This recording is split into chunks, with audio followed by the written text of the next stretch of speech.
নিকট থেকে বর গ্রহণ করার পরে তোমাকে এসে আমার গর্ভে জন্মগ্রহণ করতে হবে, তবেই তুমি বসতে পারবে রাজগদ্দিতে, বা তুমি রাজা হতে পারবে, নতুবা তুমি পারবে না। এই কথা শ্রবণ করে তিনি বললেন, ঠিক আছে, তাহলে আমি কি রাজার, আমি তো রাজার পুত্র। বলে, তুমি রাজার পুত্র হলে কি হবে? তুমি রাজার পুত্র হলেও আমার গর্ভে এসে তোমাকে জন্মগ্রহণ করতে হবে। কাঁদতে কাঁদতে সেখান থেকে চলে আসলেন, মাকে বললেন, ও মা, বিমাতার বাক্যবারে আমি জর্জরিত। বিমাতা আমাকে এইভাবে অনেক কটু কটু কথা বলছেন, অতএব আমি বনে যাব তপস্যা করার জন্য, তুমি আমাকে কৃপা করো। তিনি বলেন, ঠিকই বলছে তোমার বিমাতা, কারণ তুমি হয়তো পূর্বজন্মে তোমার বিমাতাকে দুঃখ দিয়েছিলে, তাই এই জন্মে তোমার বিমাতা তোমাকে দুঃখ দিয়েছেন। যাও পুত্র। শ্রী হরি হলেন তোমার আসল পিতা, আর উত্তানপাদ রাজা হলেন নকল পিতা। যদি কেউ আসল পিতার কোলে বসতে পারে, তাহলে নকল পিতার কাছে বসার আর প্রয়োজন নেই। ধন্য ধ্রুবের মা, 5 বৎসর বয়সে যে পুত্রকে হরিভজনের জন্য বনে পাঠিয়ে দিলেন, মাকে দণ্ডবত প্রণাম করলেন, করে তিনি হরিভজনের জন্য রওনা হয়েছেন। ভগবান দেবর্ষী নারদকে বলছেন, নারদ, দেখো দেখো দেখো, 5 বৎসরের বালক ধ্রুব আমার ভজন করার জন্য আসতেছে, কিন্তু আমার ভজন করতে গেলে তো আগে দীক্ষার প্রয়োজন। জপ তপ তন্ত্র মন্ত্র দীক্ষাই মূল হয়, দীক্ষা ভিন্ন সর্বকার্য হইবে ক্ষয়। যাও দেবর্ষী নারদ, তুমি গিয়ে ধ্রুবকে দীক্ষা দিয়ে আসো।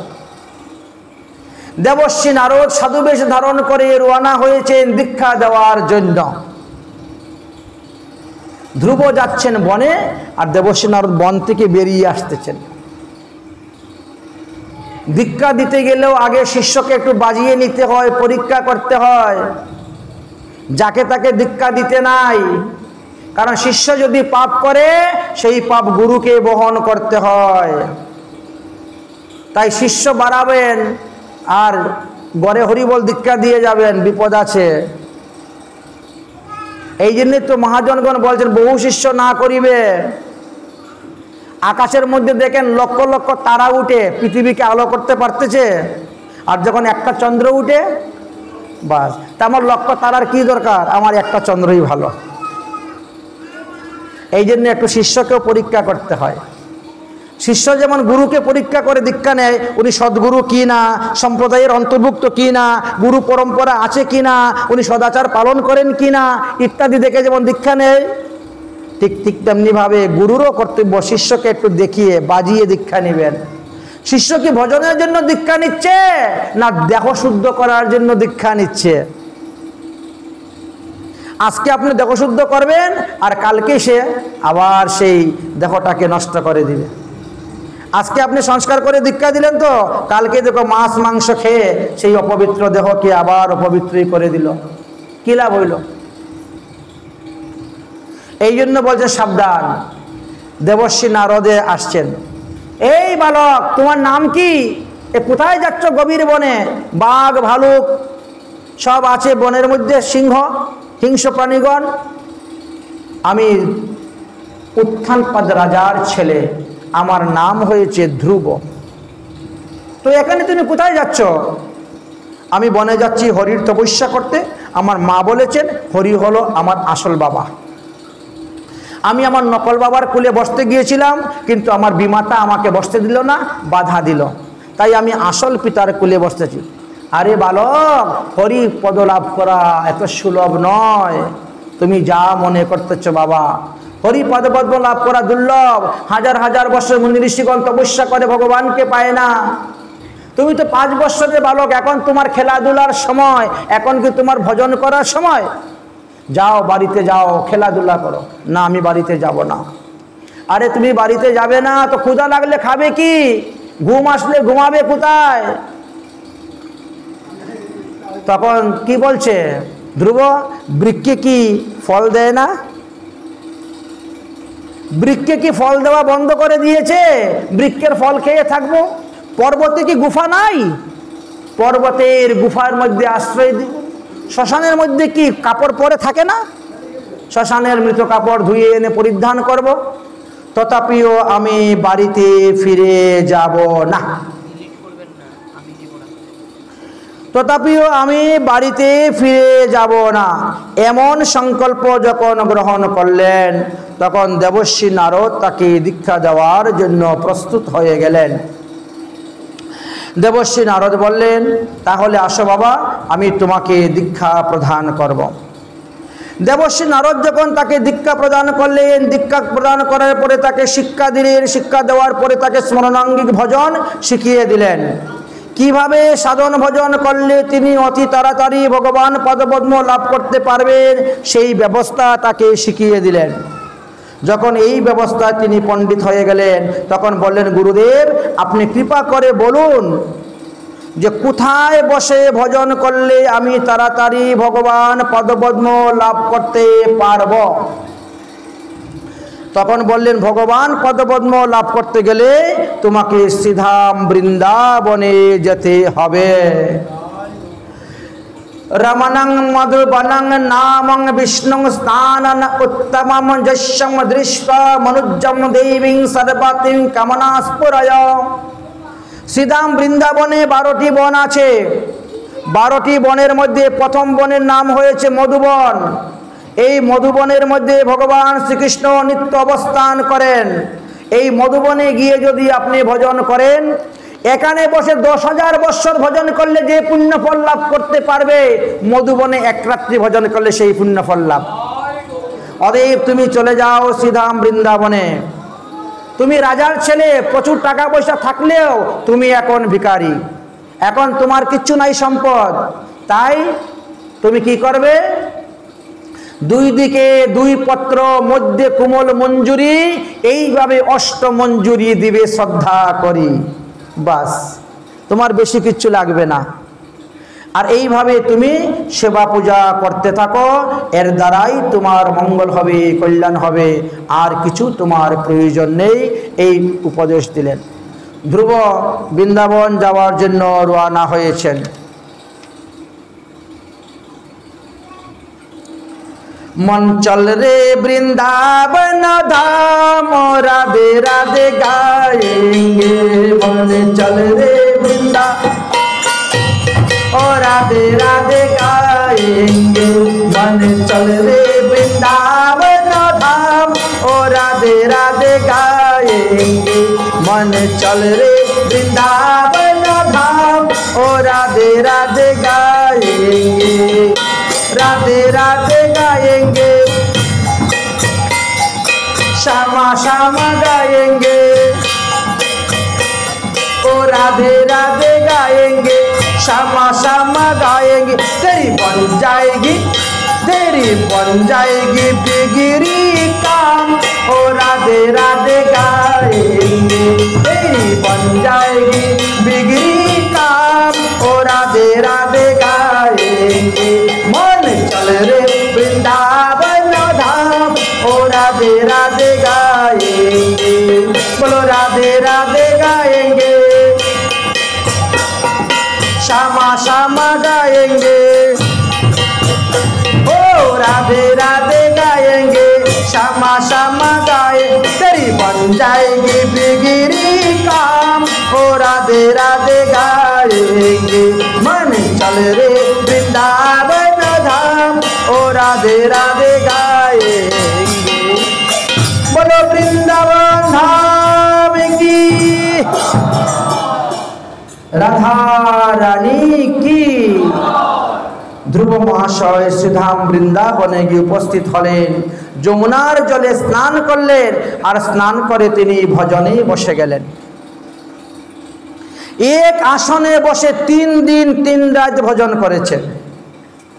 তারপরে আসন থেকে উঠেছেন, উঠে কতগুলা বেল খেয়েছেন, ফল খেলেন। আবার আসনে বসে গেলেন।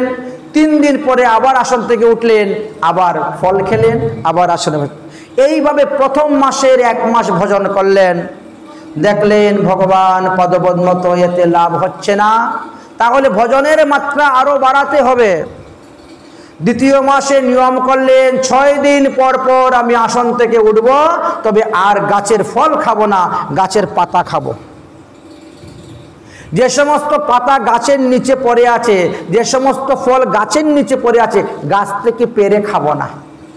বৃন্দাবনের যে বৃক্ষগণ তারাও মুনি ঋষিরা বৃক্ষরূপে বসে ভজন করতেছেন, অতএব তাদের পাতা পাড়া ডাল পাড়া ঠিক হবে না। দ্বিতীয় মাসে ভজন করলেন, তথাপিও ভগবান পদপদ্ম লাভ হচ্ছে না। তৃতীয় মাসে চিন্তা করলেন ভজনের মাত্রা আমাকে আরো বাড়াতে হবে, তাহলে 9 দিন পর পর একবার আসন থেকে উঠব আর শুধু কালী যমুনার জল পান করব। তৃতীয় মাস গত হয়ে গেল, তথাপিও ভগবান পদপদ্ম লাভ হলো না। চতুর্থ মাসে চিন্তা করলেন তাহলে 12 দিন পর পর আসন থেকে উঠব। 12 দিন কি খাবে? বায়ু সেবন। একবার টান দিব, 12 দিন এই বায়ুটাকেই রেচক করব, তারপরে কুম্ভক। দেখেছেন, রেচক কুম্ভক শুরু হয়ে গেল, হলো না। চতুর্থ মাস চলে গেল, পঞ্চম মাসে নিয়ম করলেন 15 দিন পর পর, তাতেও যখন হলো না, ষষ্ঠ মাসে চিন্তা করলেন আর বসে থাকলে হবে না, আর বসে থাকলে হবে না, এবার দাঁড়িয়ে ভজন। হাত দুইটা উপর দিকে দিলেন, আর অঙ্গুষ্ঠ, পায়ের অঙ্গুষ্ঠ আঙ্গুল খালি মাটির মধ্যে,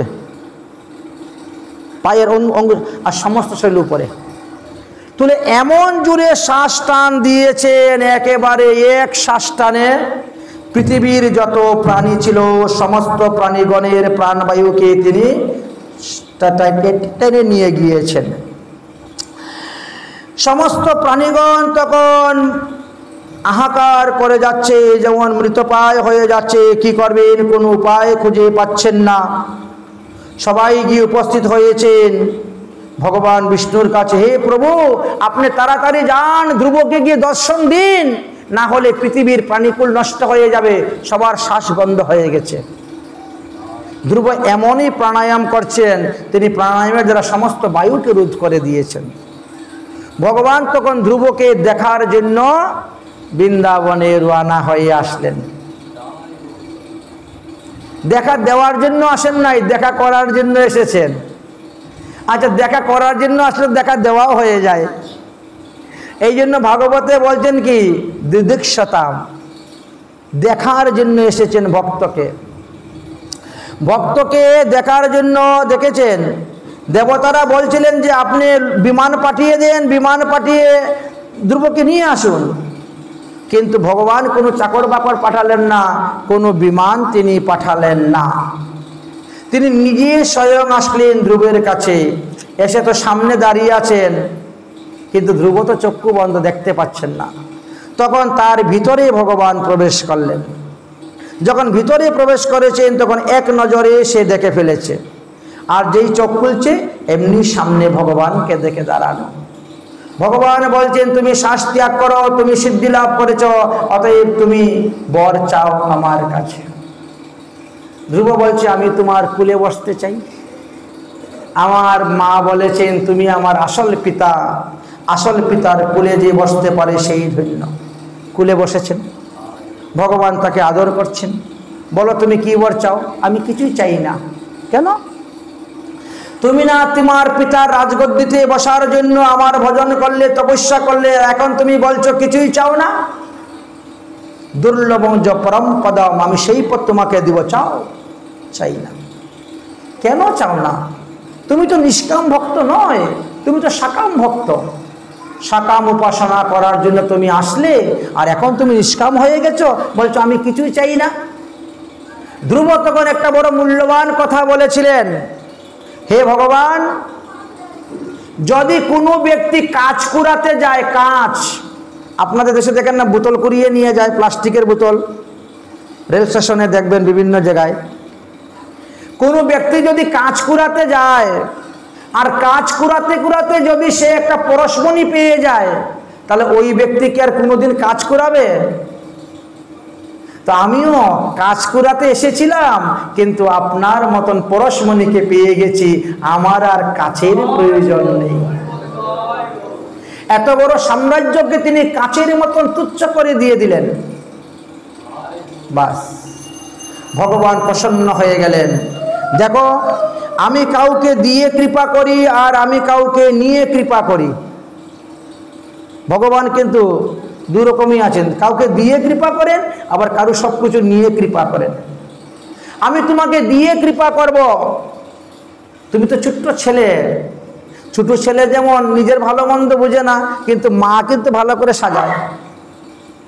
আচ্ছা, 5 মাস 6 মাস 1 বছর 2 বছরের ছেলে, সে কি বুঝে এইখানে টিপ দিতে হবে, একটা কাজলের টিপ, ওভাবে প্যান্ট পরাতে হবে, ওভাবে জামা পরাতে হবে, ও তো কিছুই বুঝে না।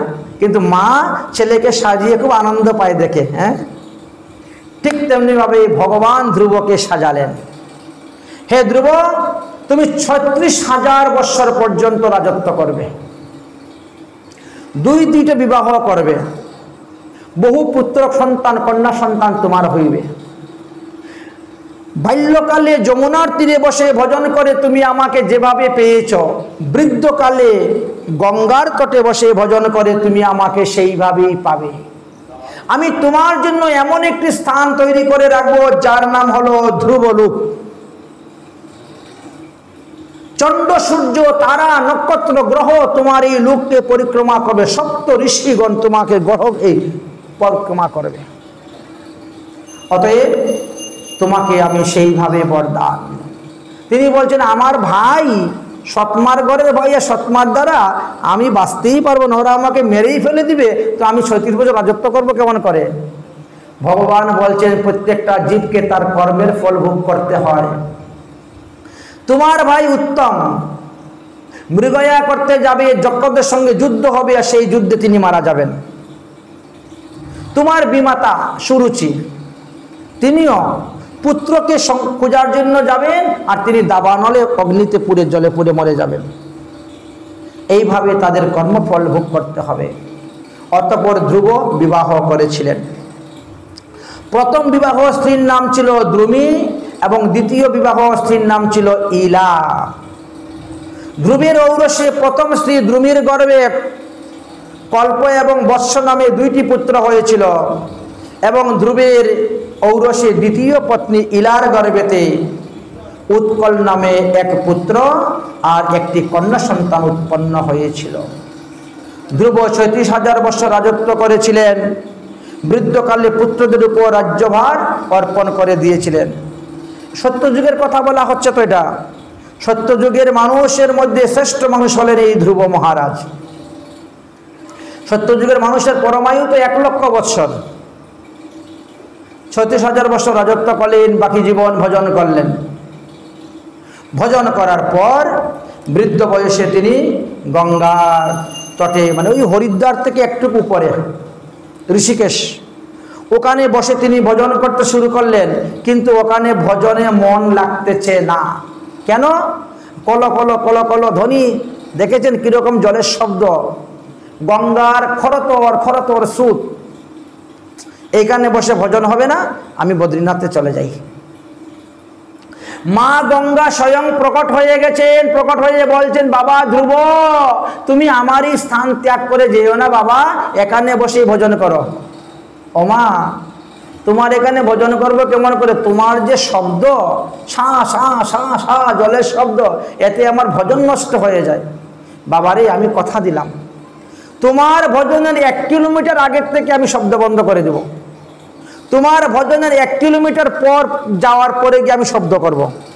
এই 2 কিলোমিটারের মধ্যে আগে পাছে আমি একেবারে ধীর স্থির গম্ভীর শান্ত হয়ে চুপে চুপে বয়ে চলে যাব, কোনো শব্দ করব না। আজও পর্যন্ত কত হাজার বছর চলে গেছে, আজও পর্যন্ত আপনারা ঋষিকেশে যদি যান, ধ্রুবের তপস্যা স্থল দেখেন, তাহলে দেখবেন সেখানে গঙ্গা একেবারে ধীরে ধীরে ধীরে ধীরে কোনো শব্দ নাই। এখানে নদী আছে বলে কেউ জানবে না, কিন্তু এর আগে পিছে এত শব্দ, বহুদূর থেকেও শব্দ শোনা যায়। এইভাবে ধ্রুব মহারাজ ভজন করলেন। ভজন করতে করতে অন্তিম সময় এসে উপস্থিত হয়ে গেছে। যম মহারাজ বলছেন, মৃত্যুদেব এবার তুমি যাও, ধ্রুবকে ধরে নিয়ে আসো। ধ্রুবের জীবাত্মাকে বের করে নিয়ে আসতে হবে, আর পঞ্চভৌতিক দেহ এখানে পরে থাকবে। ধ্রুবের যাওয়ার সময় এসে গেছে, বিমান চলে আসবে, যাও। মৃত্যুদেব এসে উপস্থিত হয়েছেন, ধ্রুব আজকে তোমার অন্তিম দিবস, এই পৃথিবী ছেড়ে আজকে তোমাকে চলে যেতে হবে, অতএব তুমি যাওয়ার জন্য প্রস্তুত হও, বিমান আসতেছে বৈকুণ্ঠ থেকে। আমি যখন তোমাকে স্পর্শ করব তখনই তুমি মরে যাবে। আমার নাম হলো মৃত্যুদূত। আচ্ছা মৃত্যুদূত, এখানে বসে থাকো, আমি স্নান করব, তিলক করব, আহ্নিক করব, ঠাকুর সেবা করব, ভোগ দিব, কীর্তন করব, প্রসাদ পাবো, তারপরে তুমি আমাকে ধরবে। আপনি আমি পারবো না, আমরা মৃত্যুকে জয় করতে পারি নাই, আমরা মৃত্যুর কবলে কবলে আসবে, ধরবে, নিয়ে চলে যাবে। আর ধ্রুব বসিয়ে রেখে দিয়েছে, বসুন। মৃত্যুদূত বসে আছেন, ধ্রুব তার ইচ্ছা মতো, কারণ আজকে শেষ দিন, ধ্রুব ইচ্ছা মতো ভগবানের সেবা পূজা করতেছে। বিমান এসে উপস্থিত, ধ্রুবজি চলুন চলুন, আর ভজন করতে হবে না, অনেক ভজন করেছেন, এইবার বিমানে উঠুন, চলুন। মৃত্যুদূত বলছে, তাহলে আমি এখন ধরবো? বলে, খবরদার, তুমি আমাকে ধরবে না। তুমি ধরবে কেন আমাকে? তুমি এখানে বসো। ধ্রুব এক লাফ দিয়ে মৃত্যুর মাথার মধ্যে পা দিয়ে বিমানে উঠে গেছে।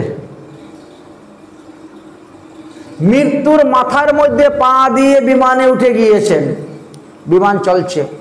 মৃত্যুদূত বলে, আশ্চর্য কথা, আমাকে স্পর্শ করা সত্ত্বেও তার পঞ্চভৌতিক দেহ দেখি মাটিতে পড়ে গেল না, সশরীরে চলে যাচ্ছে। আরে দাঁড়াও দাঁড়াও ধ্রুব, এটা নিয়ম নয়, তুমি একজন ভক্ত হয়ে এরকম নিয়ম ভঙ্গ করছো কেন? ধ্রুব তো মৃত্যুদূতের কথা শুনছে না। মৃত্যুদূত যম মহারাজের কাছে গিয়ে উপস্থিত, মহারাজজি আমি তো ধ্রুবকে আনতে পারলাম না, সে দিব্য বিমানের মধ্যে বসে চলে গেল, তার পঞ্চভৌতিক দেহটাও রাখতে পারলাম না, সে ভজন করতে করতে তার দেহটা চিন্ময় হয়ে গেছে, পঞ্চভৌতিক দেহ চিন্ময় হয়ে গেছে, তাকে রাখতে পারলাম না, আমি যাচ্ছি। রওনা হয়েছেন যম মহারাজ। দাঁড়াও ধ্রুব দাঁড়াও, এভাবে তুমি তোমার পৃথিবীর পঞ্চভৌতিক দেহ নিয়ে তুমি ধ্রুবলোকে যেতে পারো না, এটা নিয়ম নয়, এটা ঠিক নয়, এটা অন্যায় হচ্ছে। একেবারে যম মহারাজ বিমানের সামনে গিয়ে দাঁড়িয়ে গেছেন, যমের মাথার মধ্যে পা দিয়ে তিনি ধ্রুবলোকে চলে গেছেন। বিমানে উঠলেন মৃত্যুর মাথায় পা দিয়ে, আর বিমান থেকে নামলেন যমের মাথায় পা দিয়ে, কিচ্ছু হলো না। এই হলো ভজন। ভজন কাকে বলে চিন্তা করতে পারছেন? ধ্রুব তো চলে গেলেন। এই ধ্রুবের বংশে ক্রমানুসারে বহু রাজাগণ হয়েছিলেন। এই রাজাগণের মধ্যে রাজা অঙ্গ এবং তার পুত্র তারপরে বেন হয়েছিলেন। এই বেন রাজা বড় দুষ্ট প্রকৃতির ছিলেন বলে সমস্ত ঋষিগণ অভিসম্পাত দিয়ে তাকে মেরে ফেলে দিয়েছিলেন। এই বেন রাজার শরীরকে মন্থন করার পরে সেই বেন রাজার শরীর থেকে ডাইনাক থেকে ভগবানের অংশ অবতার পিতু, আর বাম অংশ থেকে অর্চি উৎপন্ন হয়েছিলেন। এই পিতু এবং অর্চির মধ্যে বিবাহ কার্য সম্পূর্ণ করা হয়েছিল। এই পিতু ভগবানের অংশ অবতার বলে পিতু মহারাজকে সবাই খুব শ্রদ্ধা ভক্তি করতেন। এই পিতু মহারাজ যখন দেখলেন পৃথিবী দেবী ঠিক মতো খাদ্যশস্য দিচ্ছে না, তখন পৃথিবীকে বধ করতে গিয়েছিলেন। পৃথিবী দেবী তখন গৌরূপ ধারণ করেছিলেন, তিনি দহন করেছিলেন এবং খাদ্যশস্যের বিষ উদ্ধার করেছিলেন। তিনার দেখা দেখি সকলেই সেভাবে করেছিলেন। এই পিতু মহারাজের 5টি পুত্র সন্তান ছিল, বিজয়স্য, ধূম্রস্য, হয়স্য এবং দ্রবিণ বৃক। তিনি বহু যজ্ঞ করেছিলেন। তার মধ্যে একটি যজ্ঞতে দেবরাজ ইন্দ্র ঘোরাচুরি করতে আসছিলেন, অত্রিমুনি সেটা দেখে ফেলেছিলেন বললেন, এবং তারপরে সন্ধি করা হয়েছিল। সন্ধির মাধ্যমে তাকে মুক্ত করা হয়েছিল ইন্দ্র। তিনি সাধু গুরু বৈষ্ণবের খুব সেবাপরায়ণ ছিলেন, ধর্মপরায়ণ ছিলেন এবং সবাইকে ধর্মোপদেশ দিতেন। এই প্রীতু মহারাজ বিষয়ে মানুষকে সাধুগুরু বৈষ্ণবের সেবা করার জন্য শিক্ষা দিতেন, হরিভজনের জন্য তিনি শিক্ষা দিতেন। এই পিতু মহারাজ তারপরে অন্তিমে তপস্যা করলেন এবং তিনি হরিধামে গমন করেছিলেন। হরিধামে গমন করেছিলেন। সেই বংশতে প্রাচীন বহি নামে এক রাজা জন্মগ্রহণ করেছিলেন। সেই প্রাচীন বহি রাজার 10টা পুত্র ছিল। তাদেরকে প্রচেতাগণ বলা হয়। তাদেরকে বললেন যে বাবা তোরা যা বিবাহ কর। তারা বলছেন প্রথমে কিছুদিন ভজন করি, তারপরে বিয়ে করব। ভজন করতে যখন রওনা হয়ে যে তোমার সাক্ষাৎ মহাদেব তাদেরকে দর্শন দিলেন এবং কিভাবে হরিভজন করতে হয় সেই শিক্ষা দিলেন। ভজন করতে গেলেন। ভজন করতে যাওয়ার পরে তাদের 10,000 বৎসর লেগেছে ভজনে সিদ্ধি লাভ করতে। আর 10,000 বৎসর কি করেছিলেন? প্রাচীন বহি রাজা কর্মকাণ্ড করতে শুরু করেছিলেন, পশু হত্যা করে যজ্ঞ করতে শুরু করেছিলেন। দেবর্ষি নারদ এসে বললেন এটা নিতান্ত অন্যায়, ঘোর অন্যায়, অতএব তুমি এটা করিও না। আমি তোমাকে দিব্য দৃষ্টি দিচ্ছি, তুমি দেখো তুমি যতগুলা পশুকে হত্যা করেছ প্রত্যেকটা পশুর শরীরে যতগুলা লুম আছে তত 1000 বছর তোমাকে নরকে বাস করতে হবে। কোনো দেবদেবী তোমাকে রক্ষা করতে পারবে না। দেবদেবী পূজার পরে স্বর্গ পাওয়া যায়। আমি তোমাকে দিব্য দৃষ্টি দিচ্ছি, তুমি তাকিয়ে দেখো স্বর্গের দিকে সবাই দাঁড়িয়ে আছে তোমাকে বধ করার জন্য। অতএব তুমি ভজন এই সমস্ত কর্মকাণ্ড বন্ধ করো। কর্মকাণ্ড জ্ঞানকাণ্ড কেবল বিষের ভাণ্ড, অমৃত বলিয়া যে বা খায় সদা যদি নানা পীরে কদর্য ভক্ষণ করে তার জন্ম অদূর পথে যায়। এইখানে বুঝাইবার জন্য তিনি পুরঞ্জনীর কাহিনীর কথা বলিয়ে সম্পূর্ণ দেহতত্ত্বের কথা বর্ণন করে তিনাকে বুঝিয়ে দিলেন যে এই দেহটা হলো একটা মলমূত্রের ভাণ্ডার। এই দেহকে জন্য আপনি এই পাপ করতে যাবেন না। আমাদের কিছু কিছু ভুল সিদ্ধান্ত লোকে শিখায়। আমাদের মায় মুরব্বীরা কি বলে? আত্মা তুষ্ট জগৎ তুষ্ট। আত্মাকে তুষ্ট করার জন্য তারা পাটাকষি মেরে খায়। ভুল সিদ্ধান্ত। আত্মার আহার মাছ মাংস পাটাকষি এটা কোনো শাস্ত্রে লেখা নাই। তাই তারাই আমাদেরকে ভুল শিক্ষা দিয়ে যাচ্ছেন, আমরা ভুল শিক্ষায় বুঝে যাচ্ছি। এই প্রাচীন বহি রাজা যখন বুঝিয়ে দিলেন তখন বুঝতে পারলেন যে না, এর থেকে বিরত হতে হবে। তাহলে কি করতে হবে? হরিভজন করতে হবে। তোমার পুত্রগণ হরিভজন করতেছে আর তুমি কর্মকাণ্ড যজ্ঞ করতেছ, পশু হিংসা করতেছ, যজ্ঞে পশু অলবর। এটা ঠিক নয়, এটা ভুল সিদ্ধান্ত। হরিভজন করো। হরি কা ভজন করো, হরি হে तुम्हारा। हरि का भजन करो, हरि हे तुम्हारा। हरि का भजन बिने, हरि का भजन बिने नहीं को गुजारा। हरि का भजन करो, हरि हे तुम्हारा। हरि का भजन करो, हरि हे तुम्हारा। हरि नाम से तेरा काम ही बनेगा। हरि नाम से तेरा काम ही बनेगा। हरि नाम ही तेरा साथी चलेगा। हरि नाम ही तेरा साथी चलेगा। हरि नाम लेने वाला, हरि नाम लेने वाला हरि का प्यारा। हरि का भजन करो, हरि हे तुम्हारा। हरि का भजन करो, हरि हे तुम्हारा। রাজা বলছেন হরির তো অনেক নাম, আমি কোন নামে ভজন করব? বলে যে নাম তোমার ভালো লাগে।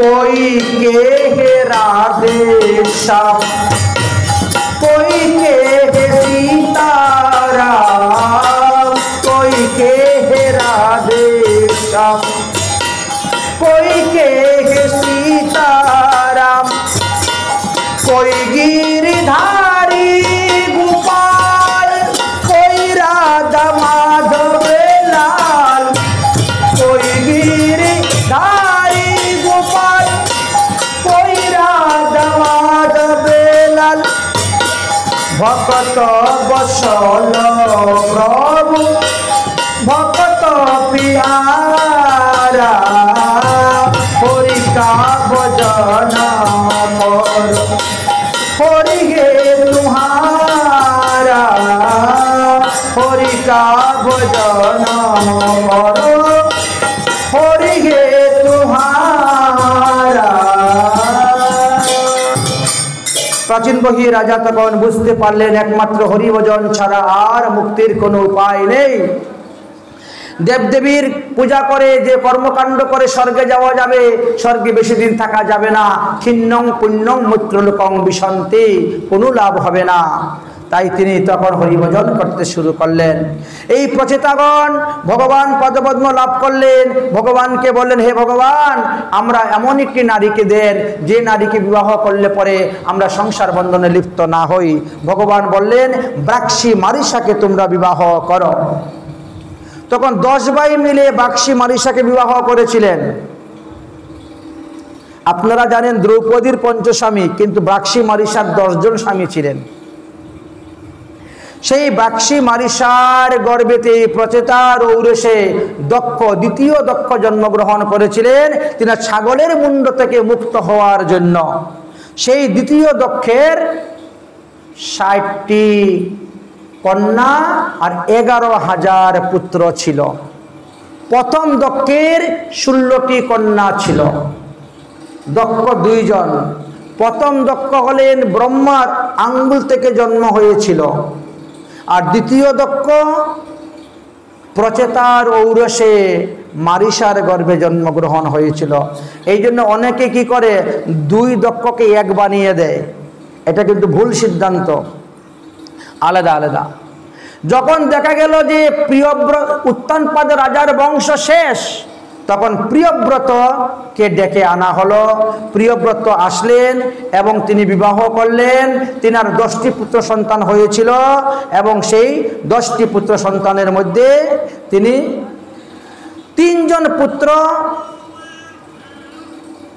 10টি পুত্র সন্তান হয়েছিল। পুত্রদের কথা বলবো। প্রিয়ব্রতের দ্বিতীয় স্ত্রীর গর্ভে 3 পুত্র হয়েছিল, আর প্রথম স্ত্রীর গর্ভে 10 পুত্র হয়েছিল। এই ছিল তিনার 13 জন পুত্র। তো প্রথম যে 10 পুত্র, তাদের মধ্যে 3 জন সন্ন্যাস গ্রহণ করেছিলেন, আর 7 জন তারা বাবার কাছে ছিলেন। এই প্রিয়ব্রতের রথের চাকার দ্বারা আমাদের এই ব্রহ্মাণ্ডের মধ্যে সপ্তদ্বীপা পৃথিবী হলো। তাই তিনি এক একটা পুত্রকে এক একটা দ্বীপ দান করেছিলেন। সেই দ্বীপের বর্ণনার কথা আমরা আগামী কল্য আস্বাদন করব। এই প্রিয়ব্রত 11,000 কোটি বৎসর রাজত্ব করেছিলেন। সাধন ভজন করে এমনই পরমায়ু তিনার বৃদ্ধি হয়েছিল যে তিনি সেইভাবেই সাধন ভজন করেছিলেন। তিনার বংশেতে অনেক রাজরাজগণের কথা বর্ণন করে গেছেন, নাবিগর কথা বর্ণন করেছেন, নাবিগের চরিত্র, নাভাগের চরিত্র কথাও বর্ণন করে গিয়েছেন। এই নাভাগের পুত্র হলেন ঋষভদেব, আর ঋষভদেবের পুত্র ছিল 100 জন। এই 100টি পুত্রের মধ্যে প্রথম পুত্রের নাম ছিল রাজা ভরত। যে ভরত রাজার নাম অনুসারে আমাদের এই দেশের নাম ভারতবর্ষ হয়েছে। আমাদের এই ভারতবর্ষের নাম আগে ছিল অজনাভ বর্ষ, তার আগে ভারতবর্ষের নাম ছিল নাভি বর্ষ। 3 বার এই দেশের নাম পরিবর্তন হয়েছে, গিয়ে এইবার ভারতবর্ষ নাম এসে উপস্থিত হয়েছে। এই যে ভরত মহারাজ, এই ভরত মহারাজ পরম বৈষ্ণব ছিলেন, সাধন ভজন করেছেন। বৃদ্ধকালে পুত্রদের উপর রাজ্যভার অর্পণ করে দিয়ে তিনি হরিভজন করতে গিয়েছিলেন। হরিভজন করতে করতে হঠাৎ দেখেন তিনার সামনে একটি হরিণ জলপান করতেছে। হরিণ যখন জলপান করতেছে তখন দেখতে পেলেন এক সিংহ গর্জন করে উঠেছে। গর্ভবতী হরিণী যখন লাফ দিয়ে প্রাণ রক্ষা করার জন্য নদী পার হবেন, তখন গর্ভস্থ শিশু ভূমিষ্ঠ হয়ে জলের মধ্যে পতিত হয়ে গেল। সদ্যজাত শিশু জলের মধ্যে পড়ে প্রাণ ত্যাগ করতেছে। এই দৃশ্য দর্শন করে তিনি চিন্তা করলেন, তাকে বাঁচানো হলো আমার ধর্ম। আসন থেকে উঠে দৌড়ে গেলেন আর তিনি সঙ্গে সঙ্গে তাকে তুলে নিয়ে আসলেন তাকে বাঁচানোর জন্য। তুলে নিয়ে আসলেন, তার মা নেই, মা মারা গিয়েছে। লালন পালন করে তাকে বড় করতে করতে তার প্রতি এমনই ভালোবাসা হয়ে গেল যে ভালোবাসার কারণে তিনি হরির ভজন করতে গিয়ে মধ্যে মধ্যে হরিণের চিন্তা করেন। তাই আসক্তি হলো আমাদের পতনের মূল। কোনো বিষয়ের প্রতি আসক্তি করতে নেই। আজকালকে যারা কুত্তার প্রতি খুব আসক্তি, কুকুরের প্রতি দেখেছেন কত আসক্তি। 25,000, 30,000, 40,000, 50,000 টাকা দিয়ে কুকুর কিনে এসে ঘরের মধ্যে পুষেন, সকালে নিয়ে মর্নিং ওয়াক করতে যান, তারপরে তাকে কত আদর যত্ন করেন, তো মরার পরে এদেরকে কুকুরই হতে হবে। এই তো ভাগবতের সিদ্ধান্ত তো এটাই, কারণ এরা তো সবসময় কুকুরের চিন্তাই করে। তো যে কুকুরের চিন্তা করে সে মৃত্যুর পরে তো কুকুরই হবে, তার ভালো হবে কোথায়? জীবে দয়া তো ভালো কথা, তুমি একটা কুকুরকে দয়া করতেছ আর কুকুরের জন্য কতটা প্রাণীকে হত্যা করে তো কুকুরকে খাওয়াচ্ছ। হাঁস কেটে মুরগি কেটে মাংস খাওয়াচ্ছ না কুকুরকে। তুমি একটা জীবকে পোষণ করতে গিয়ে 1000টা জীবের প্রাণ নষ্ট করতেছ। একটু পুণ্যের জন্য তুমি বহু পাপ করতেছ, সেটা বুঝে না।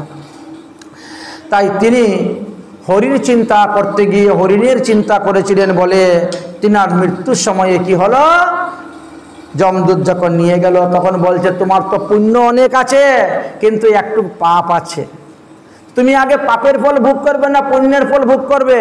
বলে কি পাপের ফলটা কি? বলে এই যে হরির চিন্তা করতে গিয়ে হরিণের চিন্তা করেছো, এই জন্য একবার তোমাকে হরিণ জন্ম পেতে হবে। ঠিক আছে, যাও দাও।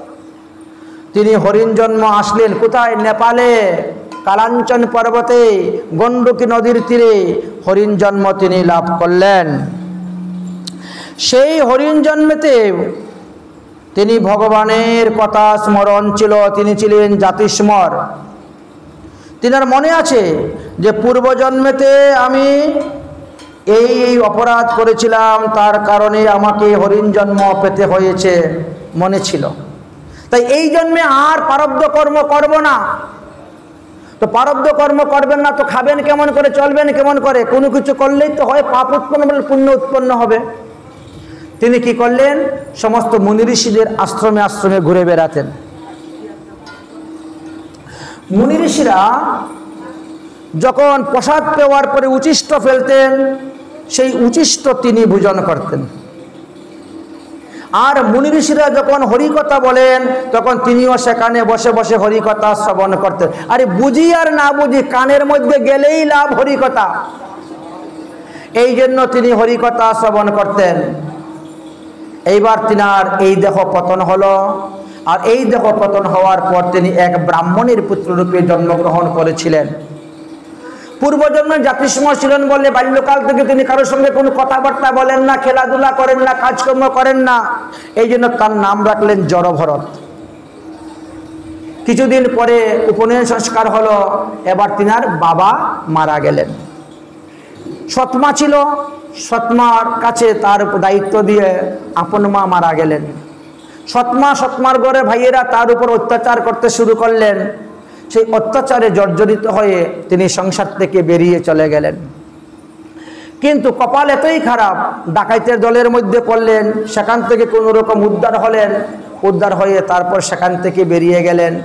তারপরে রাস্তার মধ্যে রাজা রহুগণের সঙ্গে সাক্ষাৎ। রাজা রহুগণ যাচ্ছেন কপিল ভগবানের কাছ থেকে দীক্ষা নেওয়ার জন্য পালকির মধ্যে বসে। 4 জন পালকিদার ছিল, একজন অসুস্থ হয়ে গেছে, এই জন্য জড়ভরতকে নিয়ে পালকি বহনে লাগালেন।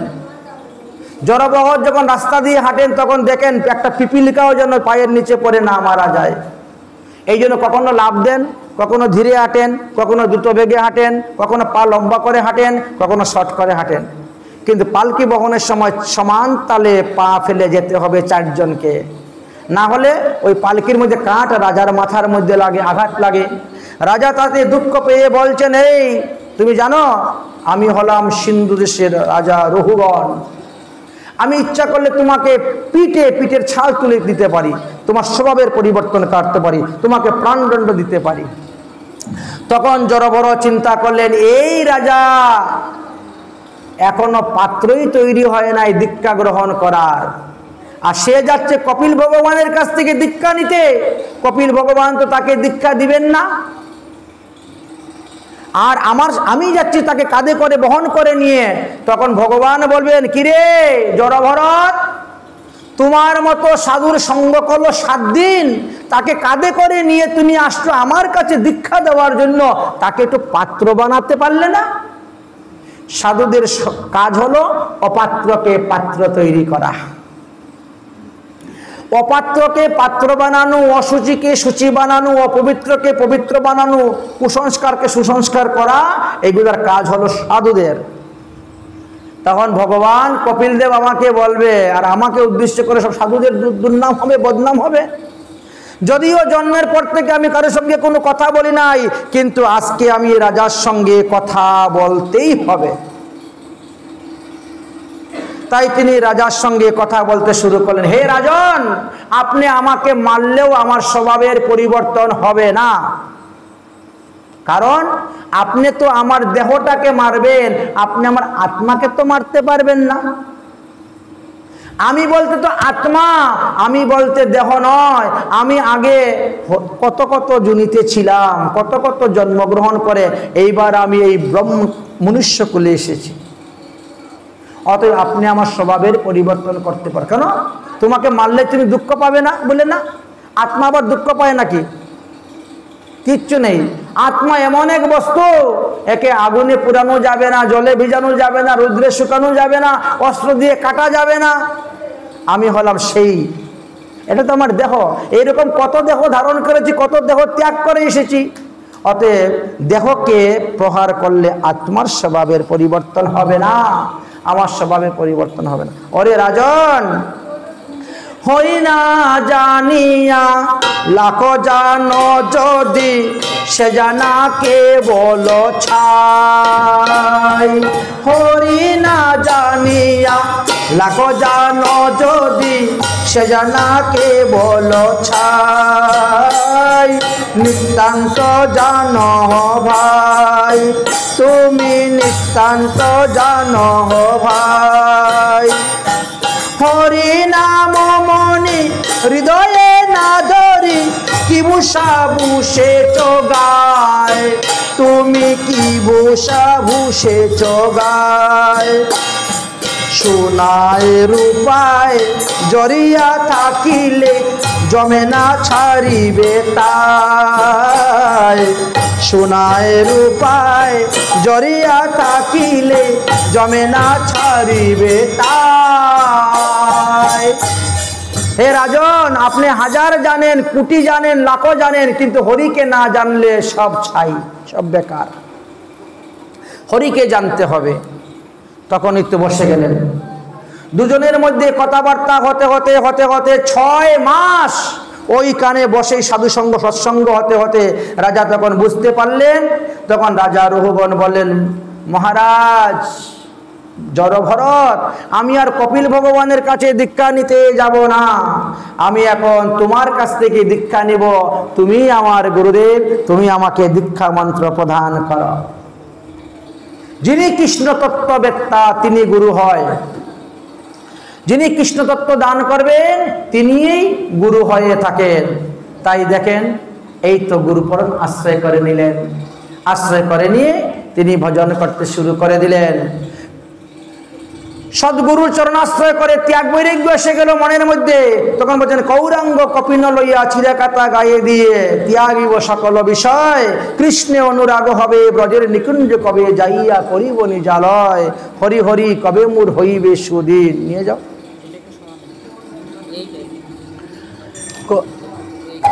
এইভাবে তিনি বললেন।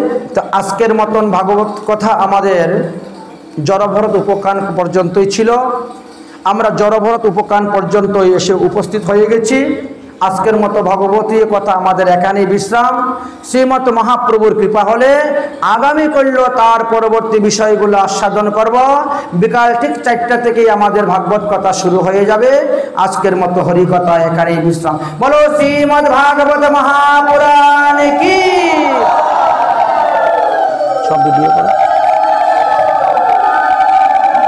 श्रीमद् भागवत भगवान की है आरती, पापियों को पाप से ही तारती।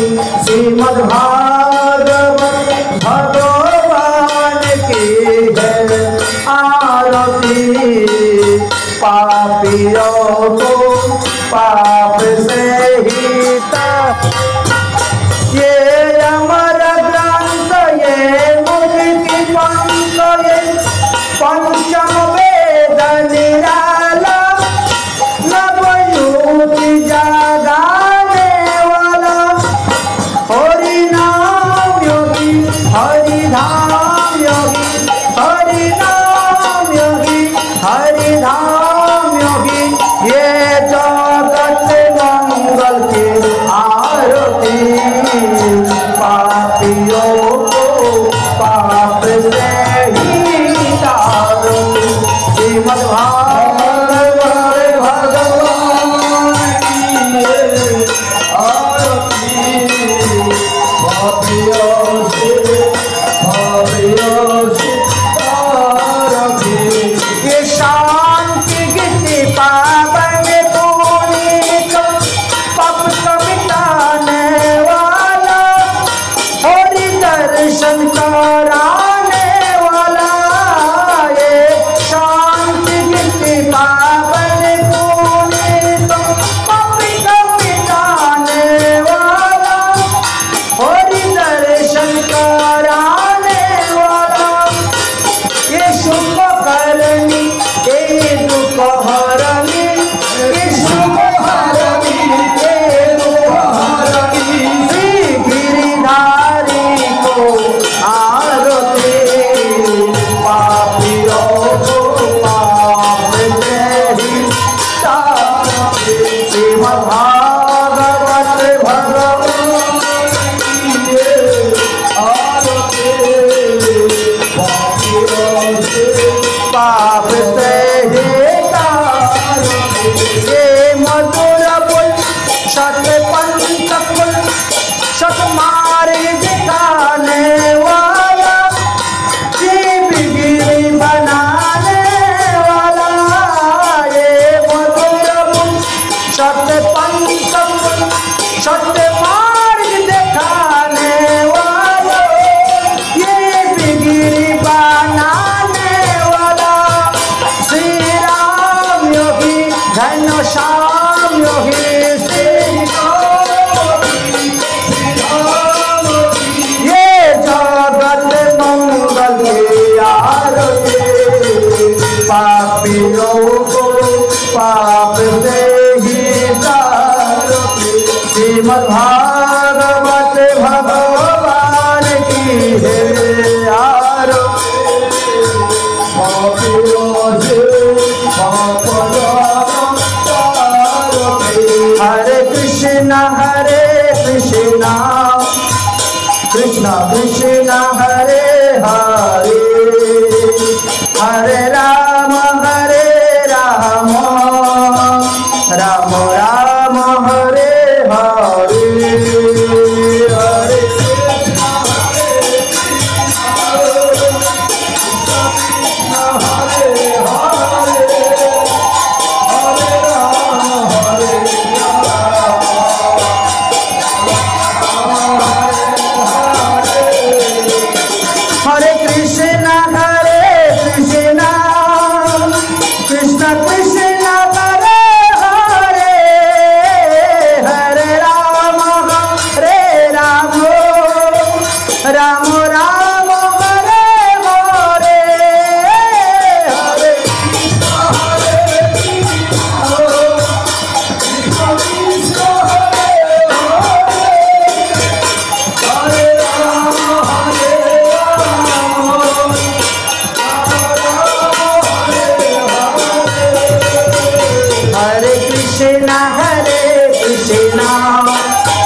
कृष्ण कृष्ण हरे हरे हरे राम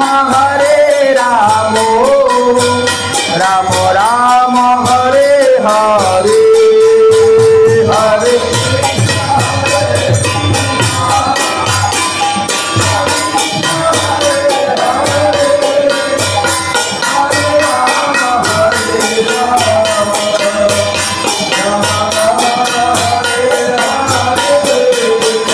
जय राधे राधे राधे जय राधे राधे राधे जय राधे राधे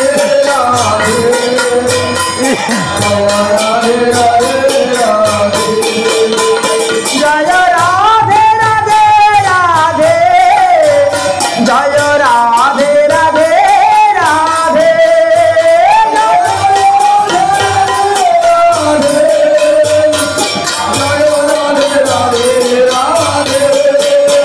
निताई गौर हरि बल हरि बोल निताई गौर हरि बल हरि बोल निताई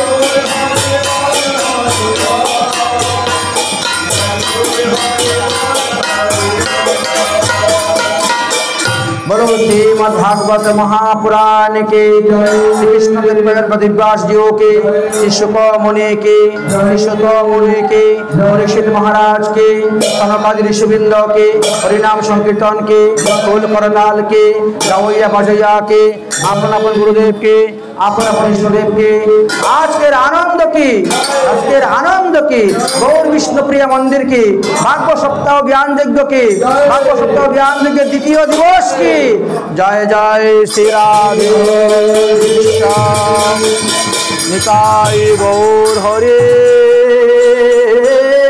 हरि बोल।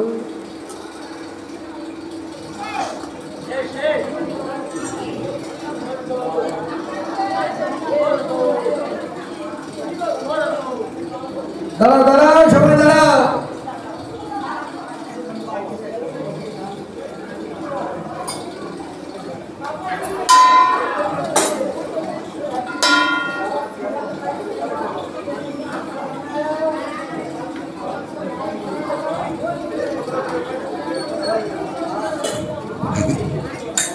राधे राधे जपा करो कृष्ण नाम रस पिया करो राधे राधे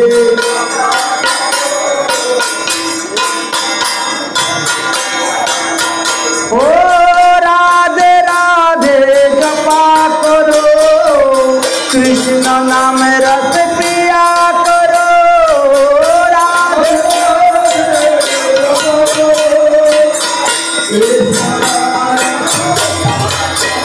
ओ राधे राधे जपा करो कृष्ण नाम रस पिया करो राधे। তুমি চলে যাও, সামনে গেলে বড় হবে। राधे देगी তুমি কষাকে मिलेगी तुमको कृष्ण की भक्ति राधे देगी तुमको शक्ति मिलेगी तुमको कृष्ण की भक्ति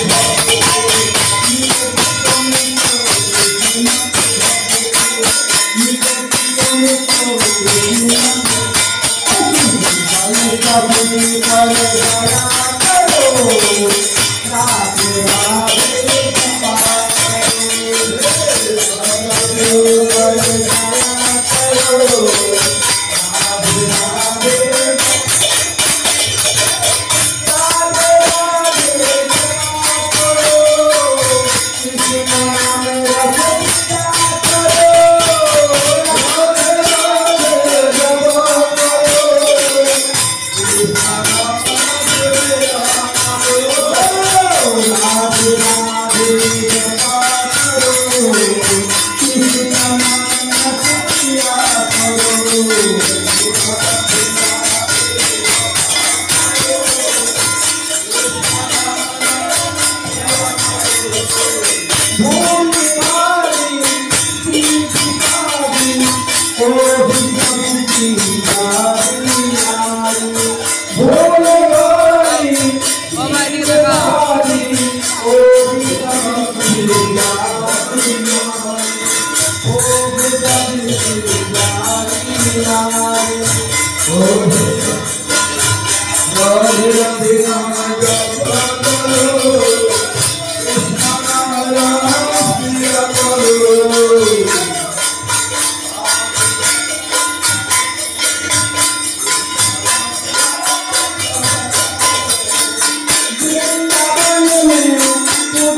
श्याम सुंदर मदन मोहन वृंदावन चंद्र श्याम सुंदर Madan Mohan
Jai Gauri Shikara Vimande Gauri Hari Hari